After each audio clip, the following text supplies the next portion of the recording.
বানাবো আজকে chicken stew. সবজিগুলো কেটে নিয়েছি, এখানে পেঁয়াজ, টমেটো আর রসুন নিয়েছি। চিকেন কড়াটা গরম করতে দিয়ে দিয়েছি। দেবো অল্প একটু সর্ষের তেল, তারপরে গোটা কড়াটা খুন্তি দিয়ে একটুখানি মাখিয়ে নেব তেলটা। তারপরে দেবো গরম মশলা, এলাচটা ফাটিয়ে নিয়েছি, দুটো নিয়েছি লবঙ্গ আর একটু দারচিনি।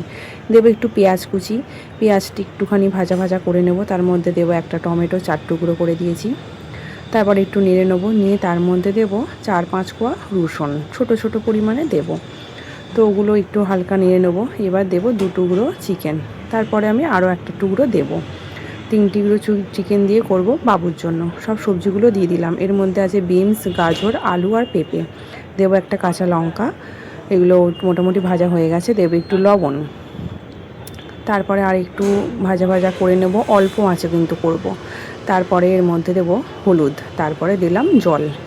তো এগুলো ভাজাভাজি হয়ে গেছে মোটামুটি। তারপরে দিয়ে দেবো কুকারে সব কিছু দিয়ে সিটি মারতে দিয়ে দেবো 4-5টা সিটি।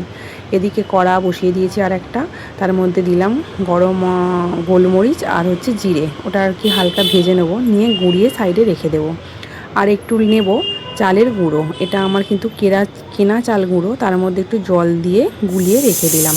দেখো সিটি হয়ে গেছে আমার 5টা, নামিয়ে নিয়েছি। মোটামুটি সেদ্ধ হয়ে গেছে। তার মধ্যে দেখে নিলাম যে সেদ্ধ হয়েছে কি, পেঁপেটা সেদ্ধ হয়ে গেছে। চালের গুঁড়ো যে গোলাটা রেখেছিলাম ওটা দিয়ে দিয়েছি।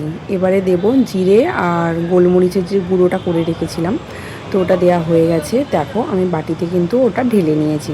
খুব সুন্দর দেখতে হয়েছে, খেতেও খুব সুন্দর হয়েছে। এটা কিন্তু নামানোর আগে টেস্ট করে দেখতে হবে। তোমরাও বানিয়ে দেখতে পারো, ঠান্ডা ঠান্ডা সন্ধ্যের দিকে খুব ভালোই লাগবে। আমি বানিয়েছিলাম বাবুর জন্য, বাবুও খেয়েছে, আমরাও খেয়েছি অল্প অল্প। বাবু তো খুব ভালো খেয়েছে, খুব সুন্দর টেস্টি টেস্টি খেতে হয়েছে।